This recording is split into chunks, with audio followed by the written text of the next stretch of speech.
John Kiriakou é um herói americano. Ele correu grandes riscos quando fez suas revelações em 2007 a serviço de seu país e do Estado de Direito. Mas, em vez de ser recompensado por sua bravura, ele foi punido por isso. Você pode encontrar todo o excelente trabalho dele na Unity TV, incluindo sua popular série Whistleblowers e CIA Declassified. E ele é meu convidado hoje. John, muito obrigado por estar aqui. É um verdadeiro privilégio falar com você. Obrigado, Harry. Eu não sou um herói, mas obrigado por essas palavras tão gentis. Então quero dizer, para mim e para muitas pessoas, você é. Mas vamos seguir em frente. Então eu nasci em 2001, que foi... Uau, certo. O que é como anteontem na minha mente? Sim. Mas foi um ano muito importante. E acho que as coisas mudaram radicalmente naquele ano. Houve uma sensação depois, após o 11 de setembro, é claro, desse tipo de raiva justa que consumiu os Estados Unidos por muitos anos depois, durante todo o tempo em que eu estava crescendo. E isso permitiu todo tipo de expansão de poder que foi implementada em segredo inicialmente pela administração Bush e depois pela administração Obama, que expandiu esses poderes.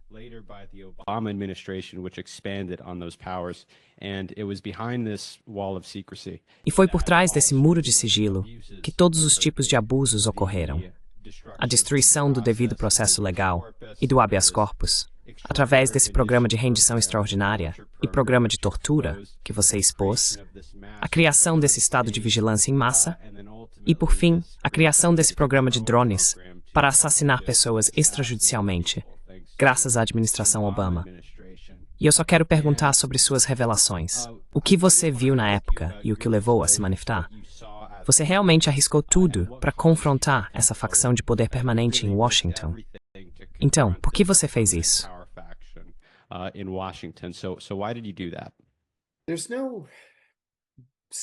Não há uma resposta fácil e única. Quero te dar um pouco de contexto. Sou o tipo de cara. Sempre fui o tipo de cara que, por exemplo, quando vou ao correio comprar selos, peço para não me darem nada patriótico. Estou cansado dos selos com bandeiras e dos selos de fogos de artifício do 4 de julho. Me dê algo com uma flor ou algo assim, certo? Porque sinto que o patriotismo é forçado goela abaixo. Expressamos patriotismo aqui de uma forma diferente de qualquer outro país no mundo. E eu já estive em todo o mundo. Ninguém faz isso como nós. Ninguém tem bandeiras gigantes em concessionárias de carros ou toca o hino nacional em todos os eventos esportivos. Os países simplesmente não fazem isso.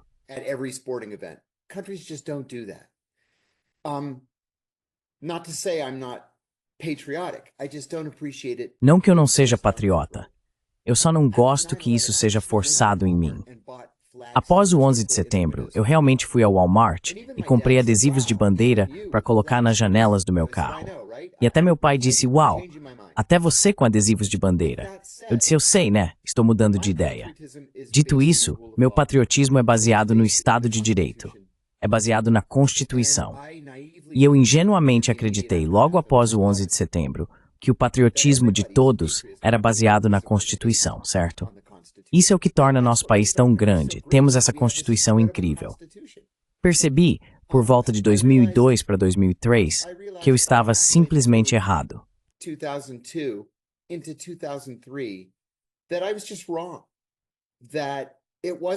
Que não se tratava de amor e respeito pela Constituição. A CIA, as pessoas na CIA com quem eu estava trabalhando, ou para quem eu estava trabalhando, estavam mais interessadas em vingança do que em defender o Estado de Direito. E foi aí que comecei a mudar na agência. Havia coisas acontecendo que, na minha opinião, eram tão claramente ilegais, além de imorais e antiéticas, que eu não achava que houvesse quaisquer circunstâncias em que deveriam estar acontecendo. Então cheguei ao ponto em que sim, já disse isso em entrevistas antes, mas fui preterido para promoção apenas um mês depois de liderar a captura de Abu Zubaydah.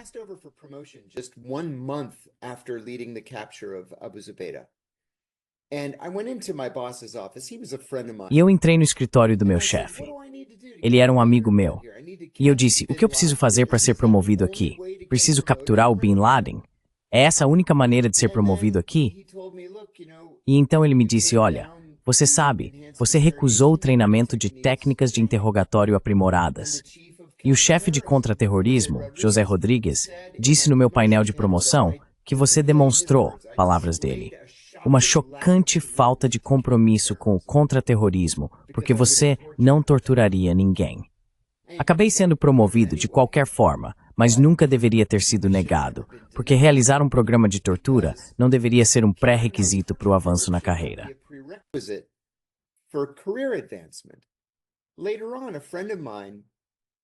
Mais tarde, um amigo meu, um amigo de 4 ou 5 maneiras diferentes.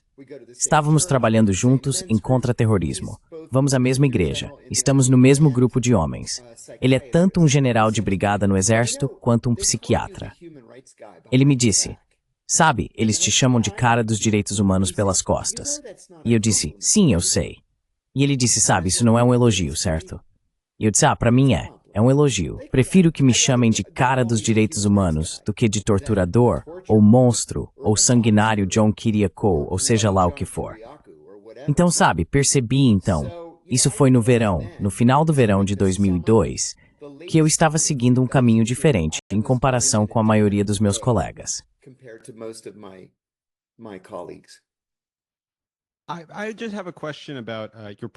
Eu só tenho uma pergunta sobre sua acusação e sua punição pelo que você fez. Então, você foi processado por suas divulgações pelo governo Obama, que apesar de ter prometido responsabilizar os torturadores e os abusadores de poder do governo Bush, realmente os imunizou imediatamente. Ele disse, vamos olhar para frente e não para trás. Certo? And he instead went after journalistic sources like yourself, and he actually set a record for the number of sources that he prosecuted. And I always found the prosecution against these types of sources like yourself for the crime of leaking information to the press to be very odd, given that é muito estranho, considerando que nenhum grupo de pessoas vaza mais para a imprensa do que o Estado de Segurança dos Estados Unidos. E essa foi, na verdade, uma das revelações no relatório de tortura de 2014, onde oficiais da CIA foram vistos se gabando de que sempre que você vê autoridades sêniores mencionadas em um relatório do New York Times ou do Washington Post, significa que vem do Escritório de Assuntos Públicos da CIA. Você pode discutir esse aspecto da sua acusação?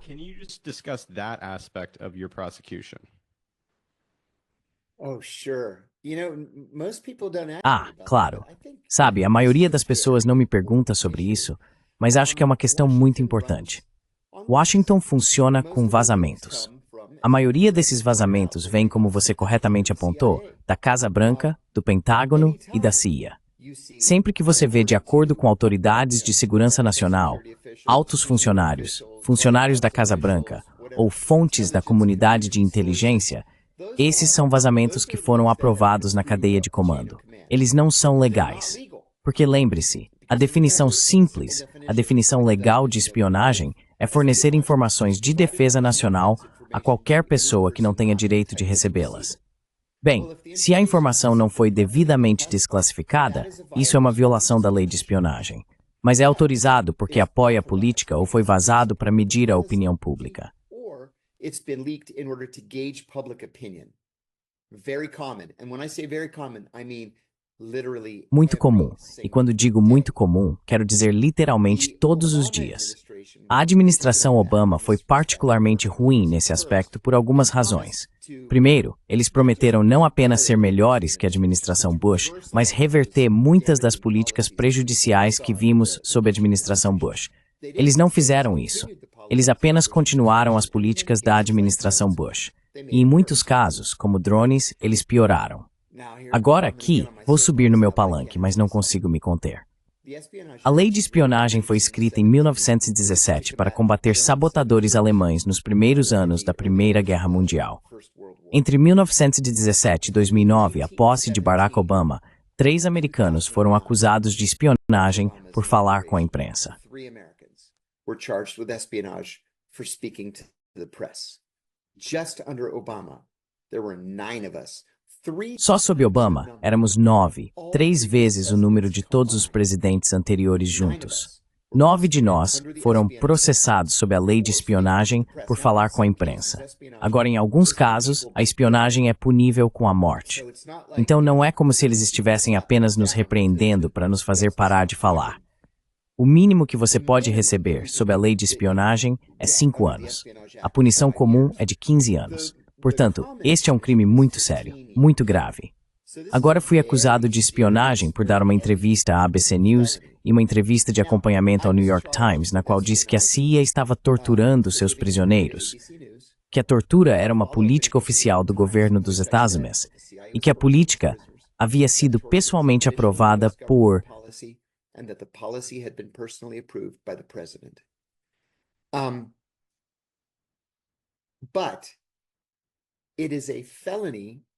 Mas é um crime classificar um crime. E é por isso que eu não fui inicialmente acusado, porque o FBI determinou que o programa de tortura era um crime. E assim, minhas revelações sobre o programa de tortura não poderiam constituir um crime, porque eu estava expondo um crime.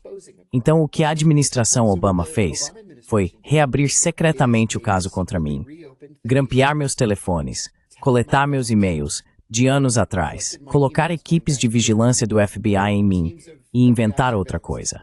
Eles encontraram uma violação obscura da Lei de Proteção de Identidades de Inteligência de 1981. Eu sou apenas o segundo americano a ser acusado desse crime. Agora, este é um daqueles crimes que eles podem simplesmente manter em suspenso.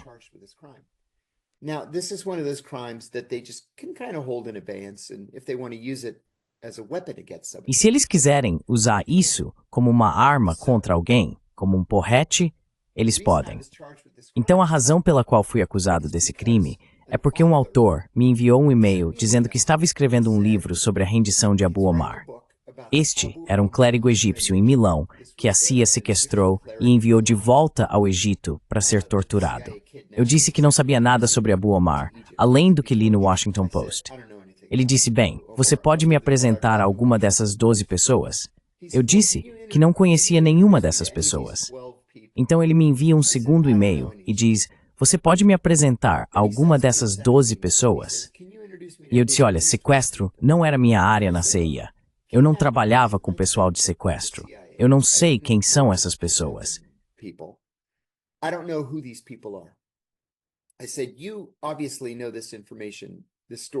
Eu disse, você obviamente conhece essa informação, essa história muito melhor do que eu. Então ele diz, e quanto ao cara que você mencionou na página 145 ou algo assim do seu primeiro livro? E ele disse, acho que o nome dele é John. E eu disse, você quer dizer John Doe. Eu não sei o que aconteceu com ele. Provavelmente se aposentou e está vivendo em algum lugar na Virgínia. Mas eu disse o sobrenome. Então, tecnicamente, violei a Lei de Proteção de Identidades de Inteligência de 1981.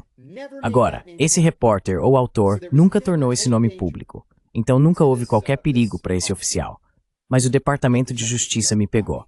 Agora, ao mesmo tempo, dentro de meses, o diretor da CIA, David Petraeus, vazou os nomes de 10 agentes secretos para sua namorada adúltera. Você é um...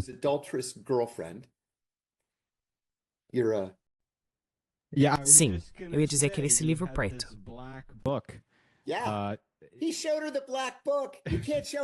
Sim, ele mostrou a ela o livro negro. Você não pode mostrar o livro negro a ninguém. E então, ao mesmo tempo, havia um ex-agente da CIA, descontente em Bethesda, Maryland, que expôs os nomes de 7 agentes secretos em seu site anti-CIA. O Departamento de Justiça não acusou nenhum dos dois. Eles me acusaram. Então foi um caso político desde o início.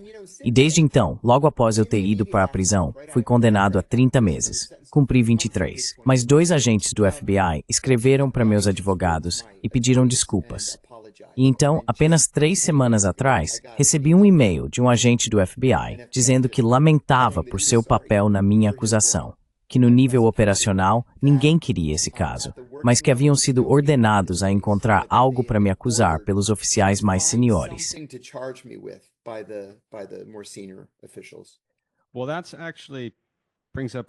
Bem, isso na verdade levanta outra questão que eu ia te perguntar mais tarde, mas posso perguntar agora. Quero dizer, Obama entrou e foi realmente ele quem te processou. Não foi a administração Bush, ele se recusou a fazê-lo. Obama era um estudioso constitucional. E há outras pessoas como ele também, que criticaram esses tipos de abusos de liberdades civis. Mike Johnson vem à mente. Quando eu estava trabalhando no System Update, fizemos uma entrevista com ele há alguns anos, onde ele era o chefe desse comitê de armamento, indo atrás de todos os tipos de abusos de censura pelo FBI e coleta massiva de dados e vigilância de dissidentes políticos.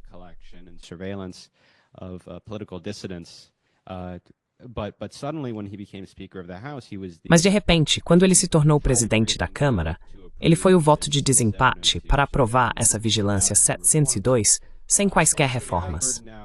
Tulsi Gabbard agora, também, para conseguir sua confirmação, parece que ela tem que desistir de sua oposição ao programa de vigilância 702. Como é que o estado de segurança, porque você trabalhou nele por muito tempo, consegue colocar essa pressão nas pessoas? Quero dizer, eu sei que eles te levam para o CIF e explicam todos os perigos, mas há algo mais além disso. Há algo mais que o estado de segurança faz para pressionar esses políticos a mudarem de posição?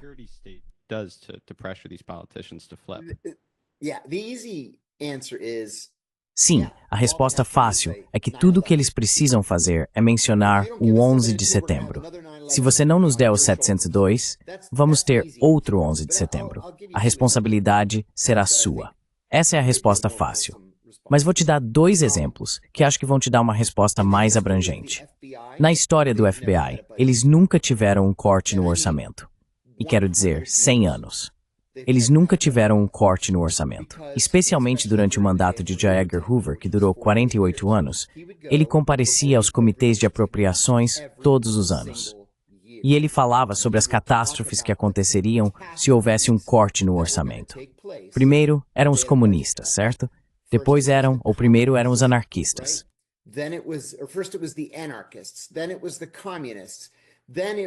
Então eram os comunistas. Depois eram os fascistas. Depois eram os gangsters dos anos 30, certo? Depois eram os beatniks e os usuários de drogas. Depois eram os manifestantes contra a guerra. Depois eram os afro-americanos. Sempre havia algum inimigo contra o qual ele precisava mobilizar o Congresso. Ele sempre foi muito bem-sucedido. E a CIA não é cega. A CIA viu o que Hoover estava fazendo e disse, essa é uma ótima ideia. E assim, todos os anos, em segredo, porque o orçamento da CIA, o orçamento de toda a comunidade de inteligência, é classificado. Eles iam perante os comitês de apropriações e diziam comunismo até 2001. E desde então, tem sido terrorismo. E agora são os chineses e russos.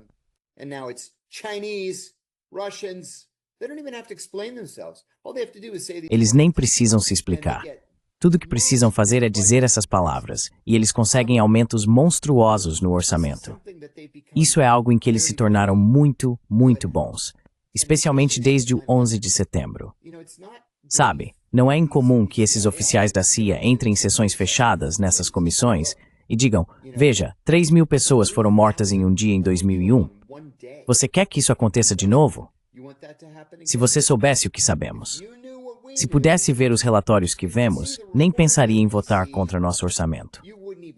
Vou te dar outro exemplo. Fui ao Afeganistão em 2011 com John Kiriakou. Eu era o investigador sênior no Comitê de Relações Exteriores do Senado.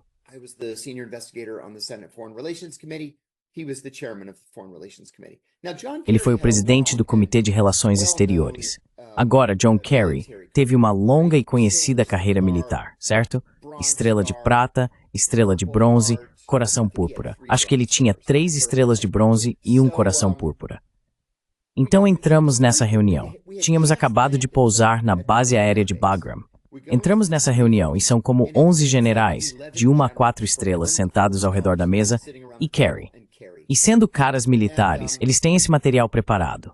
Então é como slide após slide após slide no PowerPoint.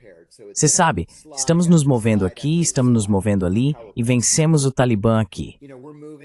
E então os vimos lá e os matamos e os expulsamos.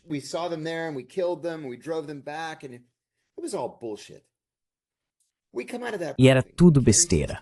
Saímos daquela reunião e Kerry me diz, meu Deus, podemos realmente ganhar isso.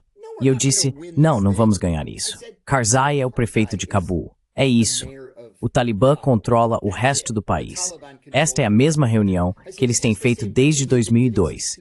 Não vamos ganhar. Mas é assim que você mantém o interesse no Capitólio. É assim que você mantém seus orçamentos altos. É assim que você faz o Congresso dizer, bem, você sabe, pessoalmente, eu gostaria de cortar o orçamento, mas 11 de setembro, e eu não quero ser culpado pelo próximo. E então é o fim do debate.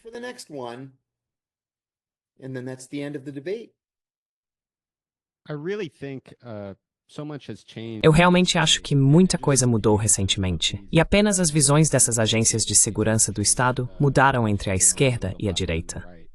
Eu cresci numa casa liberal, com oposição a Dick Cheney, aos neocons, à guerra do Iraque e aos abusos de Guantánamo.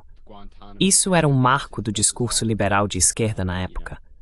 Como resultado, havia um ceticismo pesado em relação à CIA e ao Estado de Segurança. Ao contrário de quando você revelou o programa de tortura em 2007, agora as pesquisas mostram consistentemente que os liberais adoram o Estado de Segurança.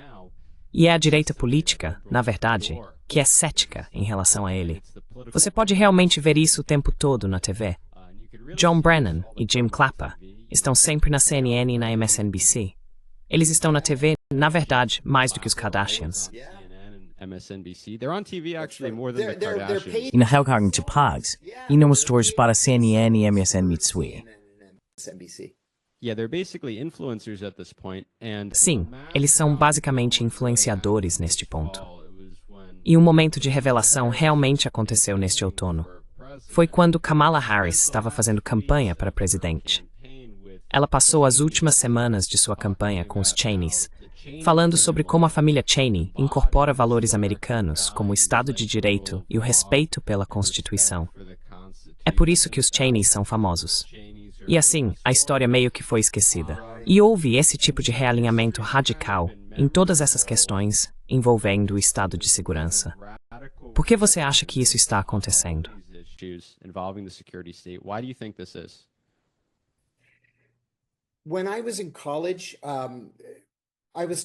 Quando eu estava na faculdade, me ensinaram que a eleição presidencial de 1932 foi um marco.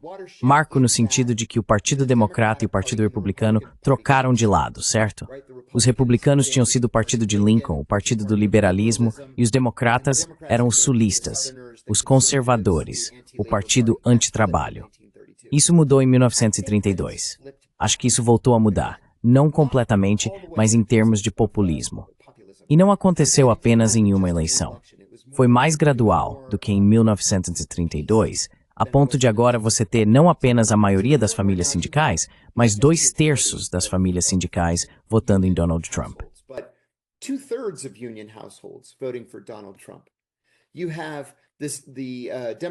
Você tem o Partido Democrata apoiando e endossando o Estado de Segurança Nacional, a CIA, o FBI, a NSA, a DARPA, essa terrível seção 702 da Lei FISA.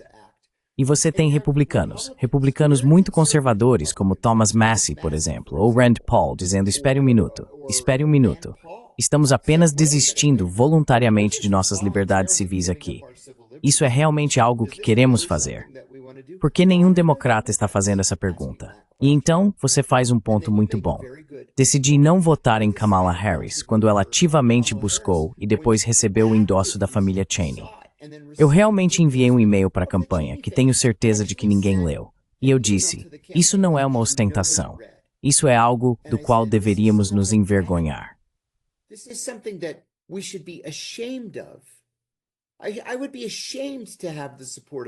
Eu ficaria envergonhado de ter o apoio de Dick Cheney. Acho que Dick Cheney é um monstro. E por isso acho que estamos no meio de um estranho realinhamento político. Vi alguns artigos de opinião falando sobre isso, mas principalmente da perspectiva trabalhista. Eu não gosto nada disso, porque deixa progressistas tradicionais como eu sem ter para onde ir. Quero dizer, realmente, o único lugar para onde posso ir é para o Partido Verde ou talvez para os libertários. Mas eles também têm sua própria ala excêntrica, sabe? Então o que você faz? Para onde você vai?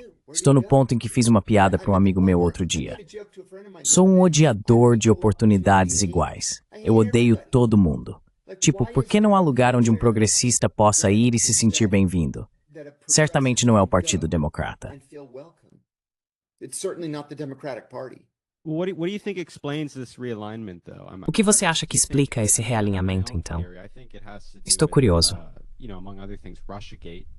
Quero dizer, eu tenho minha própria teoria. Acho que tem a ver, entre outras coisas, com o Russiagate, quando Trump teve a vitória surpresa em 2016, que chocou completamente o establishment. E sim, John Brennan e outros apresentaram o dossiê Steele como algum tipo de inteligência precisa quando era uma fraude total. Eles basearam toda essa campanha contra ele nisso. Foi quando realmente elevaram esses oficiais de inteligência a estrelas de TV, no nível de Kim Kardashian, pessoas como John Brennan e Jim Clapper. Mas estou me perguntando, qual é a sua opinião sobre isso? Quando esse realinhamento aconteceu?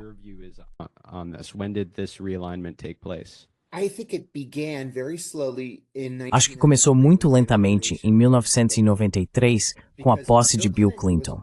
Porque Bill Clinton fazia parte dessa coisa, o Conselho de Liderança Democrática, ou algo assim.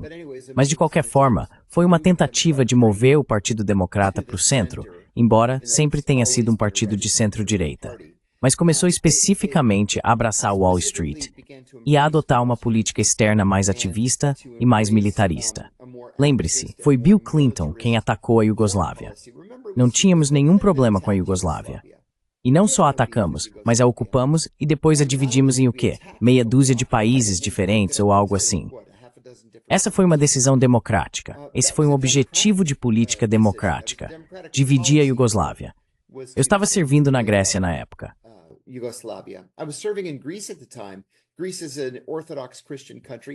A Grécia é um país cristão ortodoxo, assim como a Sérvia. E quero dizer, os gregos quase falaram em se retirar da OTAN por causa daquela guerra. Então realmente começou com Bill Clinton. Mas depois que Newt Gingrich foi eleito presidente da Câmara, ele empurrou o Partido Republicano mais para a direita, o que por sua vez empurrou os democratas mais para a direita. E tudo isso meio que ficou distorcido. Então Barack Obama, que deveria ser o grande salvador da esquerda, nunca foi de esquerda. Sabe, houve um ótimo livro escrito por John Heilemann e Mark Halperin sobre a eleição de 2012. Foi uma continuação do livro deles sobre a eleição de 2008. E houve duas coisas que Obama disse que foram simplesmente impressionantes para mim, citadas nesse livro. Uma, ele estava falando sobre o programa de drones.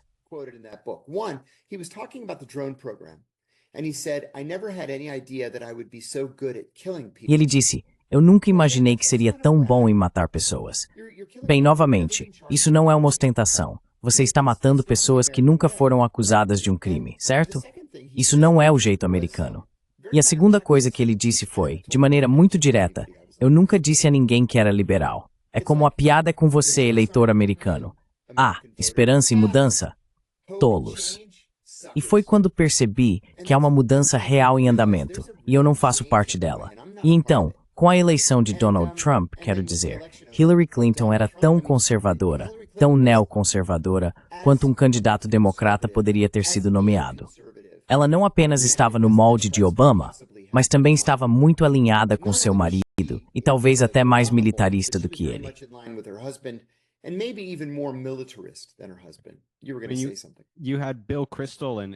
Você tinha Bill Kristol e Robert Kagan falando já em 2014 sobre apoiá-la, dizendo que ela incorpora todas as políticas que eles amam.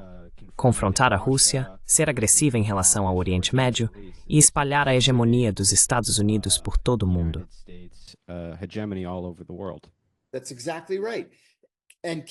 Isso mesmo. E Kagan é particularmente perigoso, porque aconselha administrações de ambos os partidos. Sabe, há uma história famosa também sobre Richard Perle. Kagan, Richard Perle, Kristol e todos esses caras do Pentágono durante a administração Bush, todos trabalharam para o senador Scoop Jackson nos anos 1970 e 1980. Scoop Jackson era um democrata muito conservador e militarista do estado de Washington. E ele concorreu para 1976. Einstein is famed towards the right time period.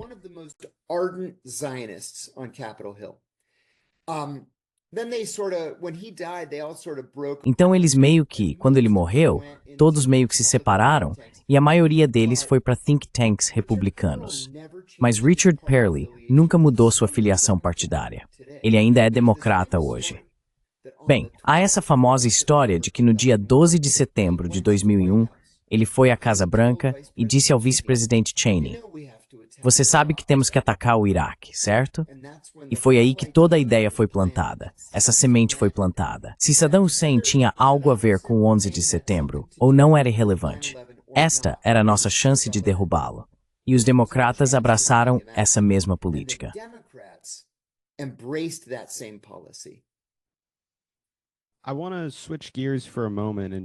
Quero mudar de assunto por um momento e apenas falar sobre algo que aconteceu esta semana, que acho muito relevante para o que estamos discutindo hoje. Envolve Trump. Ele revogou a autorização de segurança de 51 oficiais de inteligência que assinaram a famosa carta sobre o laptop de Hunter Biden. E acho importante revisar o que aconteceu aqui. Vou me basear no testemunho de Michael Morell, com quem imagino que você trabalhou em contra-terrorismo na CIA. Tal, I think, Ravs in the CIA. Bem, ele testemunhou perante um comitê da Câmara no ano passado e explicou as origens desta carta, que 51 oficiais de inteligência assinaram, e que acabou sendo desinformação. Todas as alegações que eles fizeram eram de fato desinformação. Basicamente, havia essa história do New York Post que tinha informações prejudiciais sobre Joe Biden, sua campanha e sua família, envolvendo corrupção e a Ucrânia, e seu filho Hunter, fazendo parte do conselho desta empresa, Burisma. A reportagem foi feita com base no laptop de Hunter Biden. Imediatamente, esses 51 oficiais de inteligência assinaram esta carta, alegando que este laptop e a história do New York Post eram desinformação russa. Acontece que Michael Morell, um dos principais autores da carta, quando deu seu testemunho, disse que o subsecretário da campanha de Biden, ou agora secretário Antony Blinken, o orientou a escrever esta carta e a organizá-la.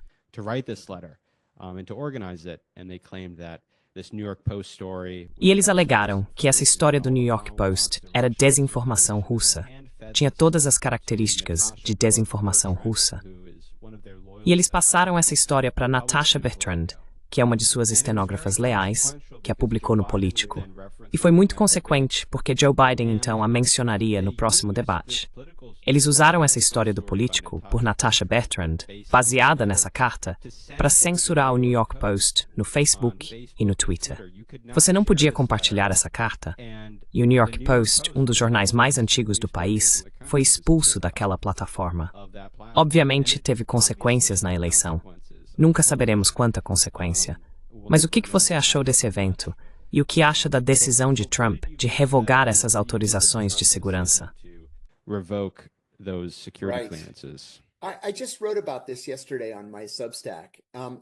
Eu acabei de escrever sobre isso ontem no meu Substack, e escrevi sobre isso há 4 anos também. Eu acredito muito fortemente que se você é um ex-oficial da CIA, NSA, NSC e tem autorizações de segurança, você absolutamente, positivamente não deveria estar falando com a mídia. Ponto final. Em primeiro lugar, eu pensei que quando Donald Trump foi eleito presidente pela primeira vez, ele deveria ter revogado suas autorizações de segurança. É quase impossível permanecer objetivo se você tem uma autorização e tem contratos com a comunidade de inteligência e tem um contrato com a mídia. Porque, novamente, você sabe, é essa atitude de que, bem, eu sou especial, eu tenho acesso a informações que você não tem acesso. Mas, rapaz, se você pudesse ver o que eu vejo, saberia que estou dizendo a verdade.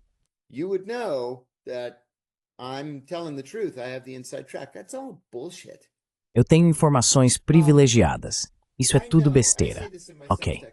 Eu sei, eu digo isso no meu Substack também.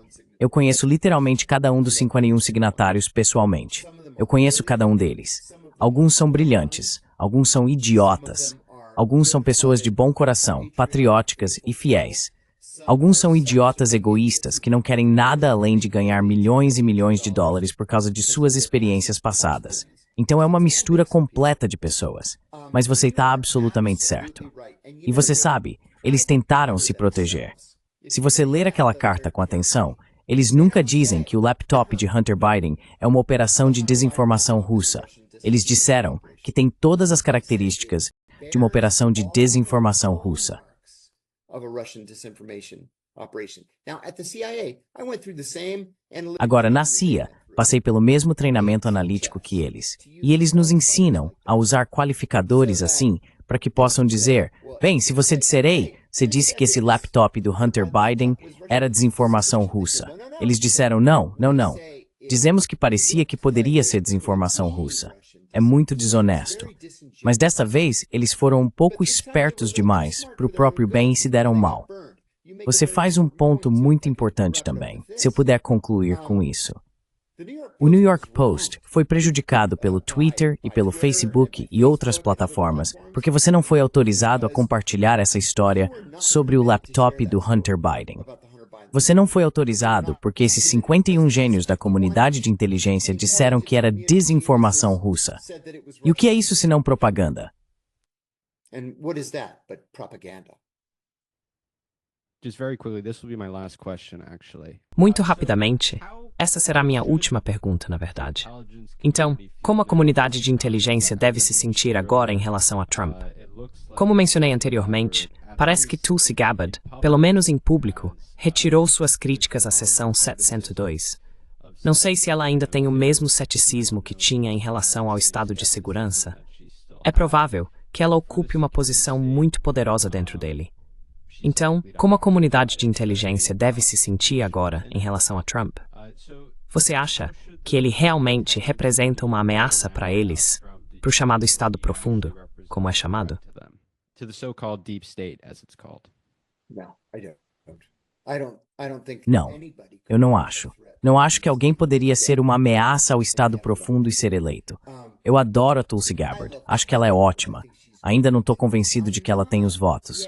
E vou te dizer, estou realmente esperando que ela tenha mudado de posição sobre o 702 apenas para convencer republicanos suficientes a apoiarem sua nomeação, para que ela possa passar pelo processo de confirmação. E então, uma vez que ela se torne a DNI e diga, sabe de uma coisa, pensando bem, acho que o 702 é uma séria violação das nossas liberdades civis, e sou contra isso.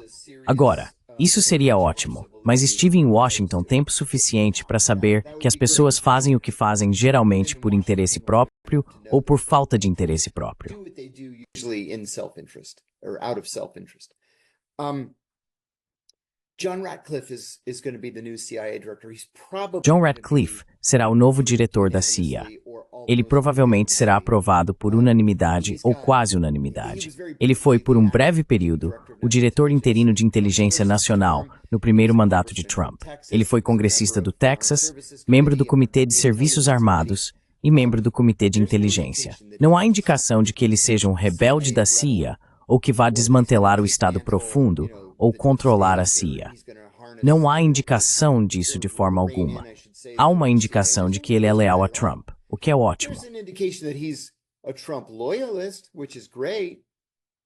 But when you've got Mas quando você tem falcões da política externa, como Marco Rubio como secretário de Estado e Pete Hegseth como o presumível secretário de Defesa, ninguém vai desmantelar nada nesses dois departamentos. Por que a CIA seria diferente? Espero que o Congresso finalmente se posicione sobre algumas dessas questões. E devo dizer que desde que Ed Snowden nos contou que o governo estava nos espionando, em violação da lei dos dados USMEI e em violação da carta da NSA, devo acrescentar, desde que ele nos contou, houve algum movimento incremental, especialmente na Câmara dos Representantes, para conter isso. Agora, o 702, é claro, faz parte da Lei FISA. A Lei FISA foi aprovada acho que foi em outubro de 2001. E todo ano, é isso mesmo. October of 2001, and every year, is that right? Well, Bem, eles aprovaram para legalizar retroativamente a espionagem ilegal e inconstitucional que estavam fazendo, que foi revelada no New York Times. the New York Times, right? That's right. So every year, Isso mesmo. Então, a cada ano, mais algumas pessoas, principalmente republicanos, se opõem ao 702. Agora, Snowden nos deu suas revelações há o quê? 11 anos e meio.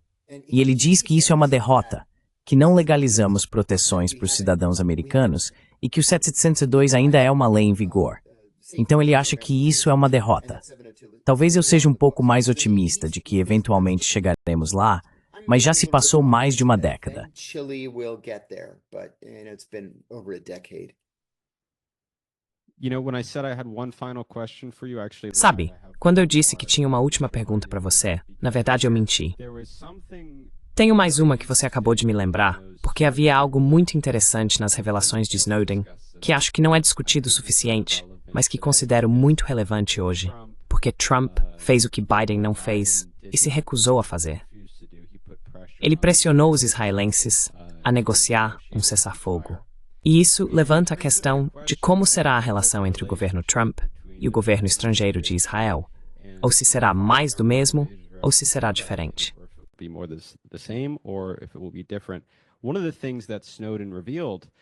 Uma das coisas que Snowden revelou foram discussões dentro da NSA sobre Israel. Sempre nos dizem que eles são nossos aliados estratégicos. Mas a visão dentro da comunidade de inteligência é, na verdade, muito diferente. Eles os veem, de fato, como uma das nossas maiores ameaças estratégicas, em vários aspectos. Você esteve na CIA, e já ouvi você falar um pouco sobre isso antes. Você pode dar algum contexto sobre isso? Não, o que você estava lá.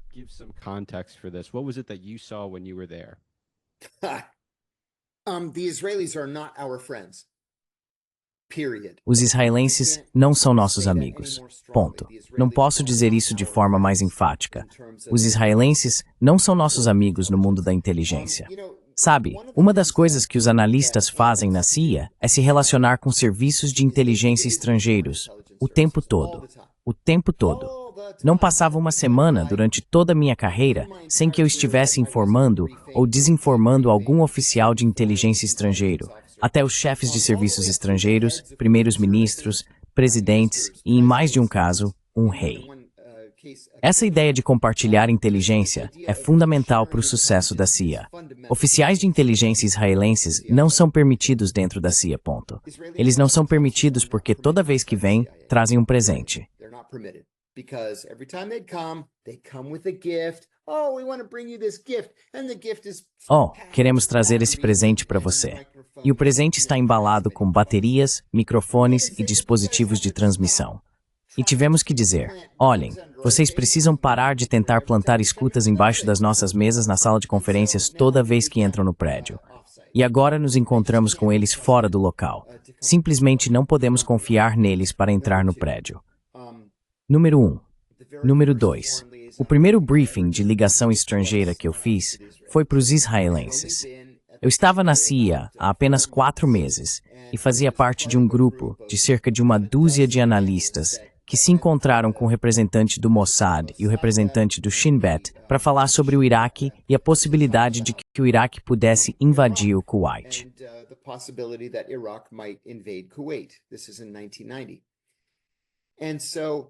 Isso foi em 1990. E então, como eu era o analista mais júnior, fui o último a falar. E todos ao redor da mesa falaram um de cada vez. Eu era um funcionário ostensivo da CIA, então usei meu nome verdadeiro, conforme fui instruído a fazer. Finalmente chegou a minha vez, e eu disse, sou John Kiriakou e vou informá-los hoje sobre Saddam Hussein e o que esperamos que ele faça nos próximos meses. O oficial do Shin Bet olhou para mim por cima e perguntou, você é judeu? E eu disse, não sou recrutável, nem pense nisso. E fiz a presença. Depois fiquei furioso.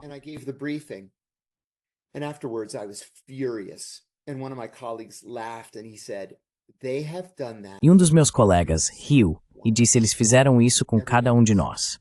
Cada um de nós. Meu terceiro ponto, sentei ao lado de um cara por anos, analista incrível, grande ser humano. E ele se casou com uma mulher do nosso escritório, certo? Que também era uma oficial da CIA, claro. Então, eles foram designados para o consulado americano em Jerusalém.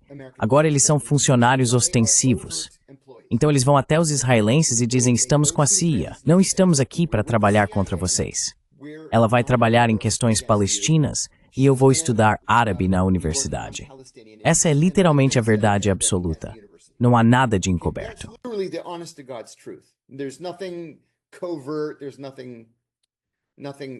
Não há nada que devesse ter irritado os israelenses.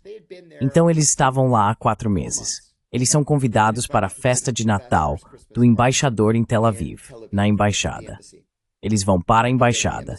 Eles voltam para casa em Jerusalém, que é uma viagem de 30 a 40 minutos.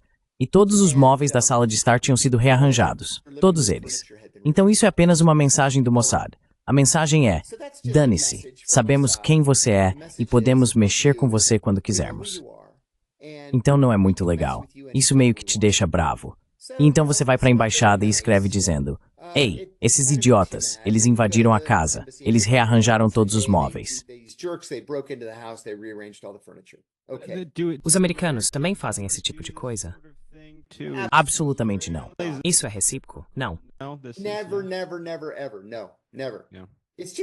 Nunca, nunca, nunca, jamais. Não, nunca. É simplesmente uma coisa maldosa de se fazer. Então, um ano se passa e eles vão à festa de Natal na residência do embaixador.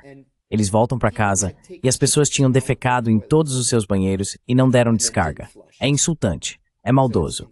E você sabe, você tem que pensar na sua segurança. Eles invadiram sua casa facilmente.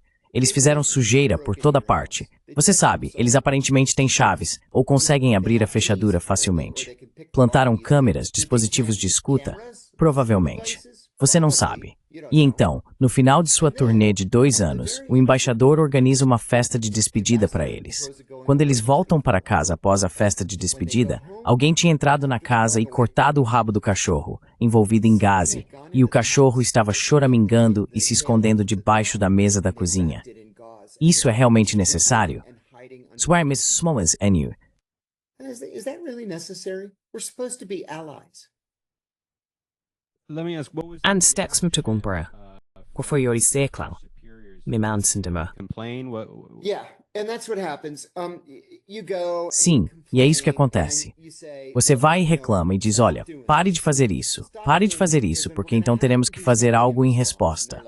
E eles dizem: tudo bem, vamos parar de fazer isso. Mas isso é, então, outra coisa. Eu nunca fui a Israel uma única vez na minha carreira na CIA. Eu tinha uma escolha. Eu era especialista em árabe. Eu falava árabe. Tenho um diploma em estudos do Oriente Médio. Então eu era um arabista. Então optei por ir aos países árabes. Israel era classificado como uma ameaça crítica, o nível de ameaça mais alto. Ameaça crítica para contra-inteligência. Então, se você não precisava absolutamente ir a Israel, você não ia a Israel. Simplesmente não vale a pena o problema. It's just not worth the trouble. Well, what's the logic then of the? Bem, qual é a lógica então da relação entre a CIA e o Mossad? Quero dizer, eles devem dizer: oh bem, há algum benefício estratégico que estamos obtendo. Vamos tolerar todo esse comportamento em relação aos nossos oficiais se estivermos recebendo algo em troca. O que estamos recebendo em troca? Quero dizer, eu não vejo isso, porque olhando agora, estamos gastando todos os tipos de recursos, dezenas de bilhões de dólares que investimos em Tens of billions of dollars that we've put into defending Israel from all of the threats that it's basically creating for itself. Defender Israel de todas as ameaças que basicamente está criando para si mesma. Qual é o benefício do ponto de vista? O benefício é o contra-terrorismo e a tecnologia avançada. É isso. O resto é tudo política e tudo se desenrola no Capitólio. Sim. Ameaça crítica para contra-inteligência. Então eles estão classificados com os chineses, os russos, os cubanos, os norte-coreanos, os iranianos e os israelenses. Bem louco. And the Israelis. Pretty crazy. That's an interesting group of countries. Esse é um grupo interessante de países que você mencionou. Sim. Bem, muito obrigado por se juntar a mim hoje. Novamente, foi realmente um privilégio e uma honra, na verdade. Eu agradeço. Espero falar com você em breve. I hope to speak to you at some point soon. Thank you. And if you don't mind, Obrigado. E se você não se importar, quero divulgar esse programa de TV muito divertido que tenho agora chamado CIA Declassified. Claro, está na Unity. Televisão unificada. São 2 programas separados. Em um conversamos com denunciantes internacionais, pessoas de todo o mundo que denunciaram uma variedade de questões diferentes. E então, CIA Declassified é algo que não está sendo feito em nenhum outro lugar. Pegamos esses documentos desclassificados da CIA e falamos sobre esses grandes desenvolvimentos históricos internacionais que eles envolvem. Coisas como, você sabe, o golpe de 1953 no Irã, a derrubada de Salvador Allende, o assassinato de Kennedy, o Muro de Berlim, coisas assim. e o que a CIA estava discutindo em tempo real enquanto essas coisas aconteciam. Então é divertido. E eu coloco tudo o que faço no Substack também. It's fun. And I put everything I do on Substack as well. Well, that's very Bem, important work. esse é um trabalho muito importante e esperamos que todos saiam e o apoiem. Muito obrigado. Thank you very much.